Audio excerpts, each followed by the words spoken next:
और फिर हमें कुछ दिनों बाद मार्शल लीग क्लैन के पैट्रियार्क के ऑफिस का सीन दिखाया जाता है। वहाँ पर बटलर एमसी के फादर को बता रहा होता है कि 32 लोग मारे गए, 78 गंभीर रूप से घायल हैं और अधिकांश को हल्की फुल्की चोटें आई हैं, क्योंकि कॉन्ट्रैक्ट में दायित्व माफी का प्रावधान लिखा है, इसलिए कोई समस्या नहीं होगी। और एमसी का फादर कहता है, फर्स्ट इवेल्युएशन टेस्ट में हुई कैजुअलिटीज के लिए क्या उपाय है? तब बटलर कहता है, हमने उन्हें गारंटी दी है कि हम क्रिटिकल इंजर्ड के ट्रीटमेंट का पूरा खर्चा उठाएंगे। जो लोग गंभीर साइड इफेक्ट से सफर कर रहे हैं और जो फिर से नॉर्मल लाइफ नहीं जी पाएंगे, उनका भी ख्याल रखा जाएगा। और एमसी का फादर बटलर से कहता है, थैंक्स, मुझे प्रोग्रेस के बारे में अपडेट करते रहिए। और बटलर कहता है, यस सर। और उन रिकॉर्डिंग्स को चलाते हुए बटलर कहता है, और ये आगे बढ़ते हुए प्रत्येक डेंजन की रिपोर्ट है। और उन रिपोर्ट को देखते हुए एमसी का फादर कहता है, डेफिनेटली इसका व्यापक प्रभाव पड़ा है। ह्यूमन फेस्ड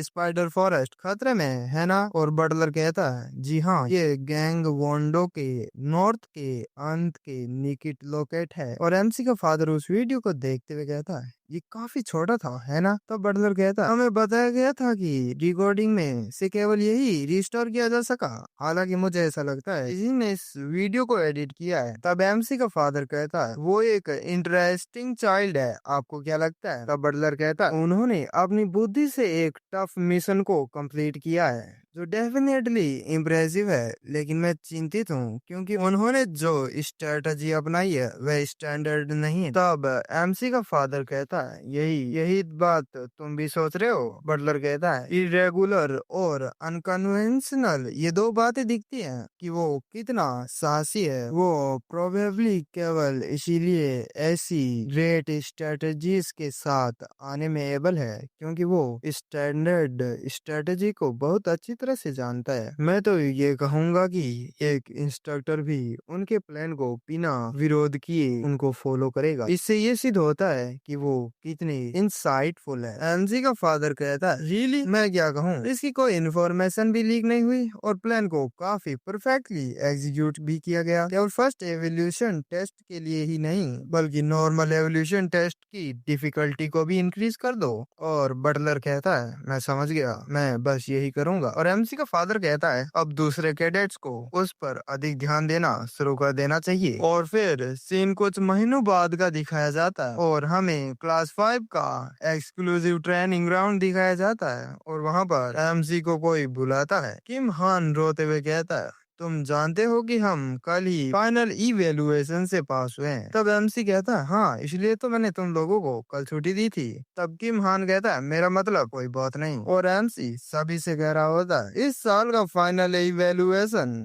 अभी समाप्त हुआ है, इसलिए आप शायद रेस्ट करना चाहेंगे, लेकिन ये मत भूलो, अभी भी हमारी प्रमोशनल टेस्ट बाकी है। मैं अपनी कक्षा में किसी को भी प्रमोशनल टेस्ट में फेल नहीं होने दूंगा, अंडरस्टैंड? और एमसी कहता है, किम हान, मुझे पता है कि इस बार की इवेलुएशन में तुम्हारा माना खत्म हो गया था। मैं चाहता हूँ कि तुम पूरे दिन टेक्निक्स की स्टडी करो और उन्हें मेमोराइज करो। किम हान कहता है, प्लीज मुझे बख्श दो। एमसी कहता है, ठीक है, हम स्टेमिना ट्रेनिंग को स्टार्ट करने वाले हैं। सभी एमसी की हाँ में हाँ मिलाते हैं और एमसी उन सभी को देखते हुए अपने मन में कहता है, वो स्ट्रॉन्ग हो गए हैं और ये सिर्फ उनके बॉडी की बात नहीं है, और उनका माइंड भी बहुत स्ट्रॉन्ग ग्रो हो गया है। अपनी वीकनेस का रियलाइज होने पर निराशा में पड़ने के बजाय अब उनकी भरपाई कर रहे हैं। हमें अपना कैडेट जीवन शुरू किए हुए लगभग 1 साल हो गया है। जिन लोगों ने शुरुआत में ही एकेडमी छोड़ दी थी, उन्हें छोड़कर अभी तक हमारे यहाँ किसी की भी डेथ नहीं हुई है। तभी इंस्ट्रक्टर आता है और एमसी से कहता है, आप यहाँ हैं यंग मास्टर ली चोल? तब एमसी कहता है, क्या हुआ? तब वो इंस्ट्रक्टर एमसी से कहता है, प्रमोशन टेस्ट के बारे में कुछ अनाउंसमेंट है। और एमसी वहाँ से जाते हुए कहता है, ठीक है, मैं अब जाता हूँ। और एमसी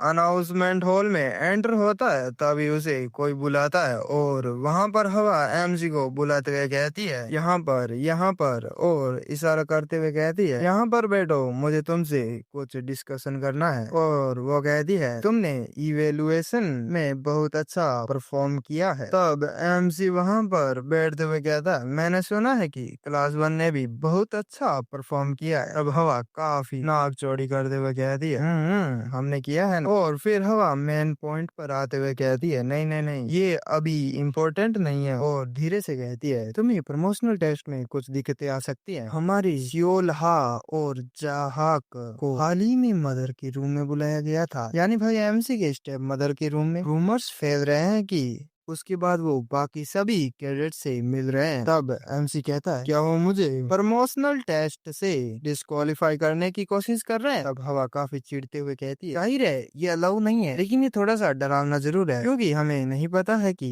वो क्या साजिश रच रहे हैं। मुझे लगता है कि तुम्हें ऐसा नहीं लगता, क्योंकि तुम अजीब गरीब हो। तुम्हें पता है कि योलहा और जहा वाकई डरावने हैं। तब एमसी कहता है, आखिर तुम मुझे वार्न करना चाहती थी, तो बहुत देर हो चुकी है। फर्स्ट इवेलुएशन के बाद से ही मुझे ट्रबल्स हो रहे हैं। हवा एमसी की तरफ काफी कंफ्यूजन में देखती है और एमसी अपने मन में सोचता है, मुझे हर इवेलुएशन में घटिया इक्विपमेंट मिले या कोई व्यक्ति जानबूझकर एजुकेशनल कंटेंट में छेड़छाड़ कर रहा है, जो मुझे सीखना चाहिए। कुछ समय पहले ही किसी ने बुशियोंग यानी हरी खोपड़ी को अप्रोच किया था। तब हवा अपनी मुट्ठी भींचते हुए एमसी से कहती है, मैंने पहले ही अपनी क्लास के कैडेट से बात कर ली है। इस बार हम तुम्हारे साथ फेयर और खुले तौर पर कॉम्पीट करेंगे और मैं टॉप स्टॉप ले लूंगी और तुम्हें अपनी एल्डर सिस्टर कहने पर मजबूर कर दूंगी। और एमसी काफी हैरान होते हुए कहता है, तुम मुझे इस नाम को खिलवाने के लिए इतनी ऑब्सेस क्यों हो? तभी कोई कहता है, सभी यहीं पर हैं। और ये वही व्यक्ति होता है जो पिछली बार अपना रिकॉर्डिंग के लिए गला फाड़ रहा था। और वो कहता है, इस साल की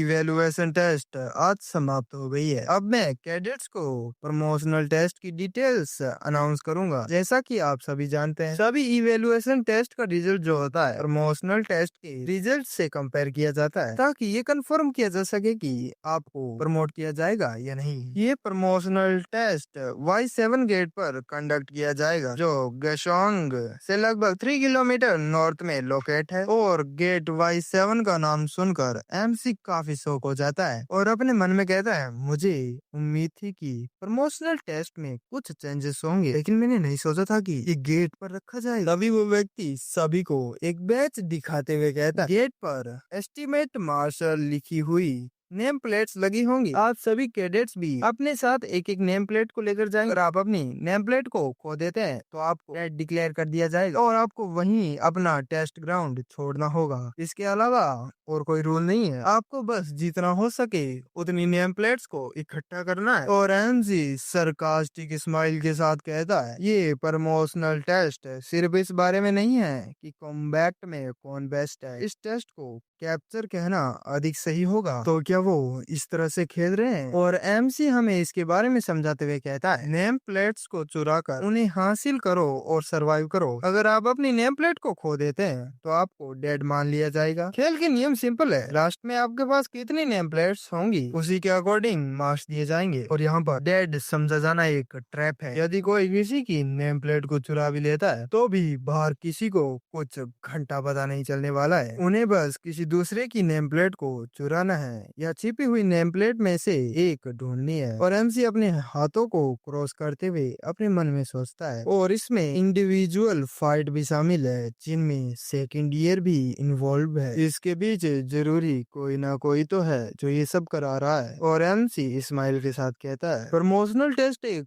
गेट पर होगा, जिसका मतलब है कि हम बाहरी दुनिया से आइसोलेट हो जाएंगे। कोई एविडेंस नहीं बचेगा, भले ही उस नाजायज बेटे के साथ कुछ भी हो जाए जिसका हर कोई तिरस्कार करता है। ये उनके लिए परफेक्ट अपॉर्चुनिटी है। और एमसी अपनी चिन्ह पर हाथ रखते हुए कहता है, लेकिन ये मेरे लिए भी एकदम परफेक्ट है। और हवा एमसी को देखते हुए कहती है, तुम्हारे साथ क्या कुछ गलत हो रहा है? और फिर सीन शिफ्ट होता है और हमें किसी जगह का दिखाया जाता है। कोई चेयर पर बैठा गुनगुना रहा होता है। तभी कोई दूसरा व्यक्ति आता है और कहता है कि तुम ये क्या कर रहे हो? और वो चेयर पर बैठा व्यक्ति कहता है, मैं अपने प्यारे छोटे भाई को जी तोड़ मेहनत करते हुए देख रही हूँ। और हमें मार्शल क्लैन के 7th चाइल्ड जहां को दिखाया जाता है। और फिर हमें उस चेयर पर बैठे व्यक्ति को दिखाया जाता है जो कि मार्शल क्लैन की 6th चाइल्ड ली श्योल हा होती है। तब सेवंथ चाइल्ड कहता है यू क्रेजी बिच। तब सिक्स्थ चाइल्ड कहती है क्या तुमको अपनी एल्डर सिस्टर से इस तरह बात करनी चाहिए? तुम्हारे कंपैरिजन में हवा काफी ज्यादा प्यारी है। वो जो कुछ भी करती है उससे वो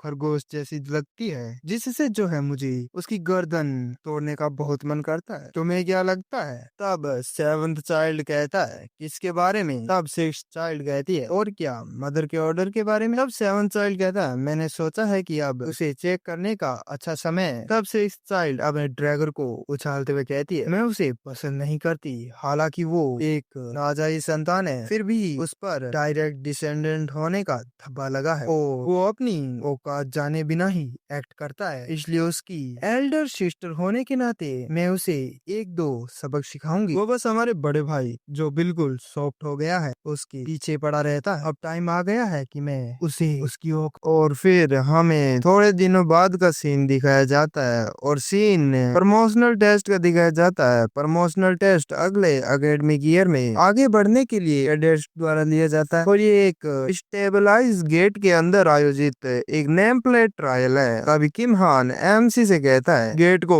स्टेबलाइज कर दिया गया है और उसकी कड़ी सुरक्षा की जा रही है। तब एमसी कहता है इसका उद्देश्य संभव था सिटीजन को ये रीइंश्योर कराना है क्योंकि यहीं पर एक्सपेरिमेंट और इन्वेस्टिगेशन होती है। और एमसी दूसरी तरफ देखते हुए अपने मन में कहता और इससे भी इम्पोर्टेंट बात यह है कि संख्या वास्तव में जितना मैंने एक्सपेक्ट किया था उससे कम है। क्या उन्हें लगता है कि मैंने किसी भी चीज पर ध्यान नहीं दिया इसलिए वो इसे इतने खुलेआम दिखा रहे हैं, या फिर कैडेट होना बस ऐसा ही होता है? खैर इससे कोई फर्क नहीं पड़ता। और एमसी अपने सभी टीममेट से कहता है ठीक है तो फिर सभी तैयार हैं? तभी इना कहता है बिल्कुल। एमसी कहता है तो फिर ठीक है तो हम चलने वाले हैं और सभी एमसी के पीछे पीछे उस गेट के अंदर एंटर होने के लिए चले जाते हैं। और फिर सीन शिफ्ट होता है और हमें दूसरी जगह का दिखाया जाता है और कोई कहता है वाह तुम्हारी ऑफिस में तो बहुत सारे अच्छे स्नैक हैं, और ये सिक्स्थ चाइल्ड होती है। तभी सेवंथ चाइल्ड कहता है ये सभी कस्टमर्स के लिए है, इन्हें मत खाओ। और वो सेवंथ चाइल्ड की बातों को इग्नोर करते हुए किसी भूखड़ की तरह खाती रहती है और कहती है इससे भी इम्पोर्टेंट बात यह है कि क्या अभी तक किसी ने तुमसे कांटेक्ट नहीं किया? तभी सेवंथ चाइल्ड कहता है अभी ज्यादा समय नहीं हुआ है, जब इंस्ट्रक्टर ने हमें इन्फॉर्म किया था कि सभी सेकेंड ईयर के स्टूडेंट एंटर कर चुके हैं। और सिक्स्थ चाइल्ड कहती है मैं उस मिजरेबल नाजायज बास्टर्ड और उसकी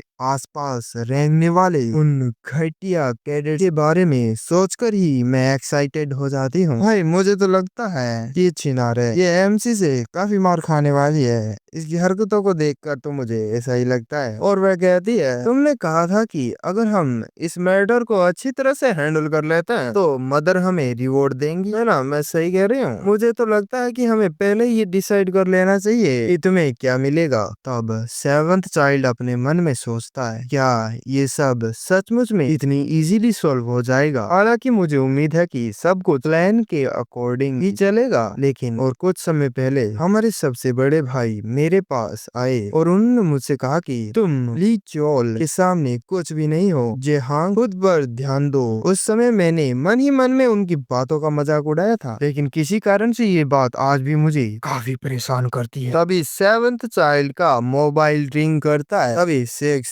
चाइल्ड खड़े होते हुए कहती है क्या ये खत्म हो गया? लेकिन सेवंथ चाइल्ड कुछ भी रिप्लाई नहीं देता है। तभी वो पास आती है और उसका मोबाइल लेते हुए कहती है ये क्या है, मुझे देखने दो। और उस मोबाइल से आवाज आ रही होती है 21 बाहर हो गया, 150 बाहर हो गया। और इतना सुनते ही सिक्स्थ चाइल्ड उस मोबाइल का कचुम्बर बनाते हुए कहती है क्लास 5 के सभी फर्स्ट ईयर के स्टूडेंट बच गए, ये इम्पॉसिबल है। एक नाजायज बास्टर्ड के लिए वो इतना सब कुछ, वो इतना बड़ा घोटाला कैसे कर सकते हैं? तभी सेवंथ चाइल्ड अपने सर पर हाथ रखते हुए काफी परेशानी में कहता है हम हार गए, ये डेफिनेटली एक हार है, हम अपने सबसे छोटे भाई लीचोल से हार गए। और फिर सीन शिफ्ट होता है और हमें दो कैडेट्स को भागते हुए दिखाया जाता है। उनमें से एक कह रहा होता है वो एक घटिया बास्टर्ड है, वो क्लास 5 से है। तभी दूसरा लड़का उससे कहता है चुप रहो और भागो, अगर हम किसी केव में छिप गए तो वो बास्टर्ड हमें ढूंढ नहीं पाएगा। और वो दोनों एक केव में छिप जाते हैं और दूसरा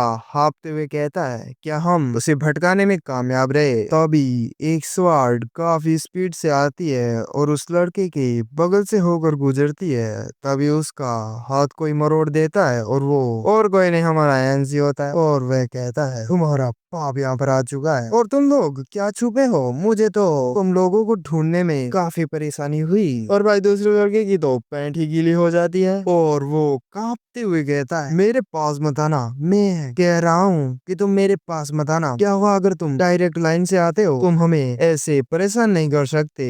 और एमसी उसका कॉलर पकड़ते हुए कहता है यदि लोगों ने सुना कि तुमने अभी क्या कहा है तो वे सोचेंगे कि अटैक मैंने शुरू किया है। और एमसी अपनी स्वॉर्ड को उठाते हुए कहता है अगर तुम अपने डायरेक्ट लाइन के किसी व्यक्ति के अगेंस्ट स्वॉर्ड को उठाते हो तो तुमको उसकी अकॉर्डिंग कीमत भी चुकानी होगी। और हमें बस उस लड़के की चींखें सुनाई देती है और एमसी को कोई कहता है मास्टर ली चल, हम यहाँ काम पूरा कर चुके हैं। तब एमसी कहता है ठीक है, जब ये काम खत्म हो जाए तो तुरंत आगे बढ़ो, हमने अभी तक उन सभी को नहीं निपटाया है जो हमारे पीछे पड़ सकते हैं। तभी ना एमसी के पास आते हुए कहता है मैं समझ गया, मैं तुरंत किमहान के ग्रुप में शामिल हो जाऊंगा। और एमसी कहता है जैसा कि प्लान बनाया गया था कि मैं अपने दम पर आगे बढ़ूंगा और जो टारगेट्स तुम्हें असाइन किए गए हैं उन्हें बिना चूके हैंडल करते रहना और साथ ही अपनी नेम प्लेट्स को भी प्रोटेक्ट करते रहना। और इन्हें वहां से चला जाता है और एमसी अपनी बॉडी को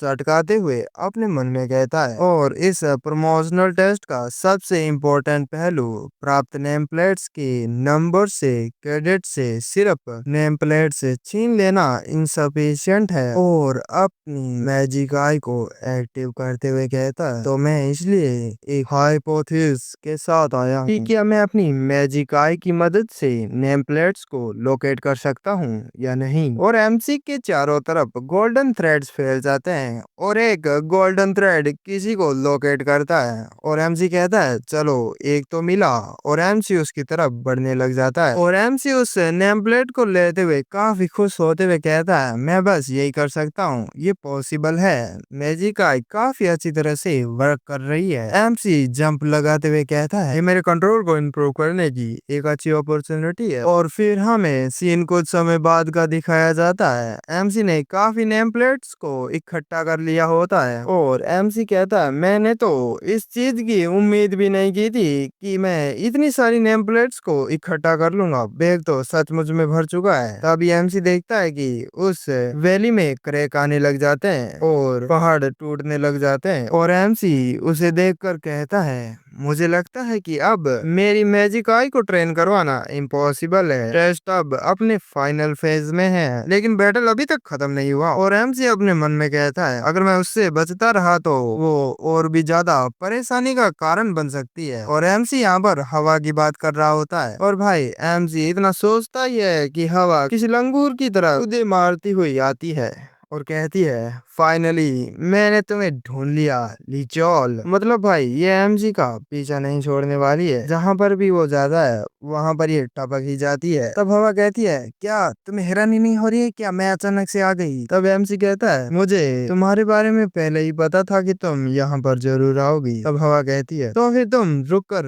वेट क्यों नहीं कर रहे थे। तब एमसी कहता है तुम्हें दिखाई नहीं दे रहा क्या, इसलिए तो मैं यहाँ पर खड़ा था और क्या मैं कब से तुम्हारा वेट कर रहा था, तुमने लेट कर दिया। और हवा अपने बालों को बांधते हुए कहती है भाई जो तुम लोग सोच रहे हो वैसा कुछ नहीं होने वाला है, ऐसा कुछ नहीं होगा यहाँ पर। और कहती है बकवास बहुत हो गई, अब चलो फाइट करते हैं और ये डिसाइड करेंगे और यही चीज डिसाइड करेगी कि हम में से ज्यादा स्ट्रॉन्ग कौन है। अगर मैं इस फाइट को विन करती हूँ तो तुम मुझे बड़ी बहन कहना शुरू कर दोगे। एमसी कहता है अगर मैं जीत गया तो। तब हवा कह रही है अच्छा अगर तुम जीत गए तो मैं तुम्हें बड़ा भाई कहूंगी। और एमसी किसी छुई मुई की तरह कहता है अगर तुम मेंटल अटैक के जरिए मुझे नुकसान पहुंचाने की प्लानिंग कर रही हो तो मैं तुम्हें बता दूं कि ये काफी इफेक्टिव था। तभी हवा एमसी पर चिल्लाते हुए कहती है चुप रहो, तुम बहुत ज्यादा बोल रहे हो। और दोनों के बीच फाइट स्टार्ट हो जाती है। और भाई चैप्टर यहीं पर एंड हो जाता है और नेक्स्ट चैप्टर मैं कल लेकर आ जाऊंगा, तो थोड़ा सा हाँ भाई वेट करना पड़ेगा और हाँ वेट करवाने के लिए माफी चाहता हूँ। तो मिलते हैं नेक्स्ट चैप्टर में। Okay bye bye.